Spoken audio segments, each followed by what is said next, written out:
Operation Gold was one of the most extraordinary espionage stories of the Cold War, not because it succeeded brilliantly, but because of the stunning irony at its core. It was a massive CIA MI6 mission to tap Soviet communication in East Berlin. It involved months of covert labor, cutting-edge engineering, and some of the most ambitious intelligence planning of the era. And yet, from the very beginning, Soviets already knew everything about it. This is a story about a tunnel built in the shadows, a mole hidden in plain sight, and a Cold War operation that became legendary not for what it achieved, but what it revealed about dangerous, unpredictable world of intelligence. Today, we're going to walk through the entire arc of Operation Gold. From the tense geopolitical backdrop that inspired it, to the engineering marvel of the tunnel itself, to the betrayal that doomed it, and finally to the lessons it left behind. By the end, you'll understand why this operation remains one of the most iconic examples of how espionage can go spectacularly wrong. To understand Operation Gold, we need to step back to the early 1950s, a time when the Cold War was still young but already deeply entrenched. The world was divided into two ideological camps, the capitalist West, led by the United States, and the communist East, led by the Soviet Union. Each side viewed each other not just as a rival, but a potential threat. Berlin was the epicenter of the tension. After World War II, the city was carved into four sectors: American, British, French, Soviet. But the real divide was between East and West. West Berlin was a democratic territory, surrounded entirely by East Germany. East Berlin was tightly controlled by the Soviet Union, which used it as a hub for military command, political oversight, and surveillance. Berlin became a magnet for spies. Every major intelligence service operated there: CIA, MI6, KGB, Stasi, French intelligence, etc.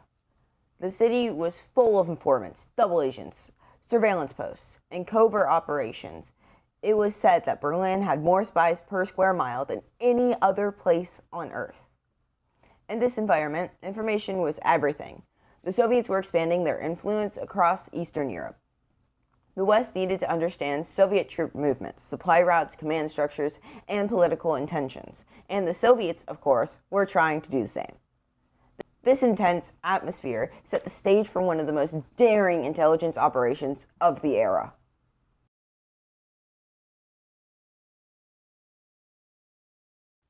The idea for Operation Gold emerged from a simple but powerful insight. Soviet military communications in East Berlin were carried through underground telephone cables. If the CIA and MI6 could tap those lines, they could gain unprecedented access to the Soviet military conversations. But tapping those lines wasn't going to be easy. They were very deep underground, protected by German forces, and located in territory the West couldn't access openly. So the CIA proposed something bold: build a tunnel from West Berlin into East Berlin, deep underground, and tap the cables from below.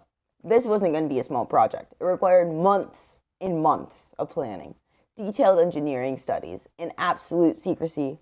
The CIA and MI6 worked together closely, sharing intelligence, technical expertise, and logistical support. Engineers analyzed soil composition, water tables, and structural risks. Intelligence officers mapped out Soviet communication routes. Construction teams were recruited and made undercover stories. Every detail had to be perfect. No gaps. The tunnel would need to be long enough to cross the border undetected, deep enough to avoid discovery, and stable enough to support heavy equipment. It would require ventilation, lighting, drainage, and reinforced walls. And all this had to be done without alerting the Soviets. It was a logistical nightmare, but the potential payoff was enormous. Construction began in 1954 under the cover of a warehouse in West Berlin. Workers operated at night using noise-dampening techniques and carefully controlled schedules to avoid drawing attention. The tunnel stretched nearly 1,500 feet, which was almost a third of a mile, directly under the border. It was reinforced with steel and concrete, equipped with lighting, ventilation, and it was designed to withstand underground water pressure. Inside the tunnel, the CIA installed advanced wiretapping equipment, recording systems, and monitoring stations. The interior looked more like a scientific laboratory than a spy tunnel. Rows of machines captured conversations, encoded signals, and stored recordings for analysts to view.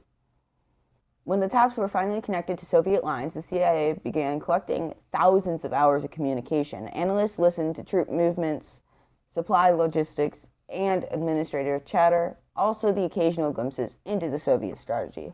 On paper, Operation Gold was a triumph, a technical masterpiece, and a major intelligence breakthrough, but in reality, it had been compromised from the beginning. The entire operation was betrayed by one man, George Blake. Blake was a British MI6 officer who had secretly become a mole for the KGB.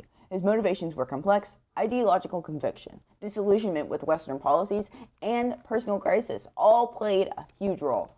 But what mattered most was that he had access to the planning documents of Operation Gold. Before the shovel first hit the dirt, Blake informed the Soviets. This single act changed everything. The KGB now knew exactly what the CIA and MI6 were building. They knew where the tunnel would run, they knew which lines would be tapped, they even knew the timeline. But instead of shutting down the project immediately, they made a strategic decision.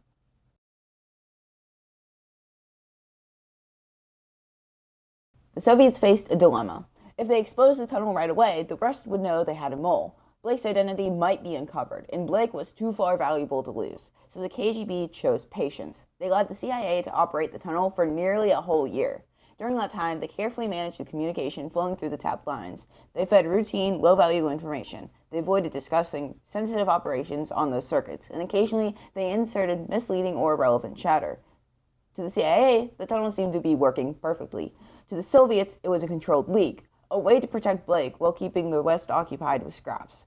So this strategy showed how sophisticated Soviet counterintelligence had become.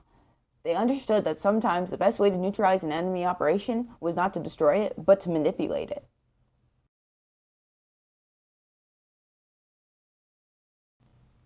In April 1956, the Soviets staged a dramatic discovery of the tunnel.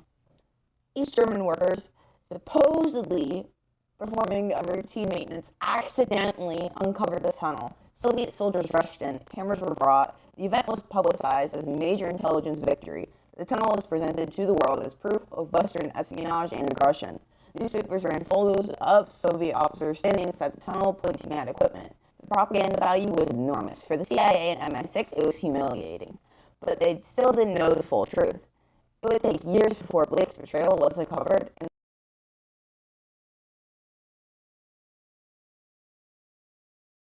despite being compromised, Operation Gold wasn't entirely useless. The CIA did collect large volumes of Soviet communications.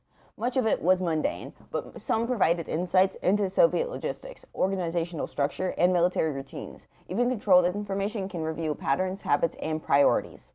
Historians today generally agree that the tunnel produced moderate intelligence value, not the gold mine the CIA hoped for, but not a complete failure either. The real damage was psychological and political. The West had invested enormous resources into a project that had been doomed from the start.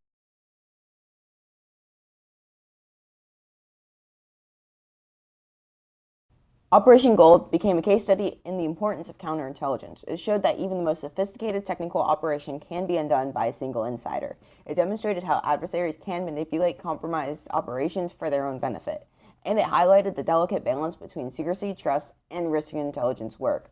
For the CIA and MI6, the tunnel was both a warning and a lesson. It shaped future cooperation, security protocols, and the way agencies evaluated internal threats. George Blake was eventually caught years later, tried, then imprisoned. However, he did famously escape and fled to the Soviet Union, where he lived out the rest of his life. Operation Gold still remains one of the most iconic espionage stories of the Cold War. Its tale of ambition, betrayal, engineering brilliance, and strategy deception. It reminds us that intelligence work is never just about technology or daring plans. It's about people, their choices, loyalties, and secrets that can determine the fate of a whole entire operation. In the end, Operation Gold wasn't defined by the tunnel itself, but by the hidden forces shaping it from the shadows.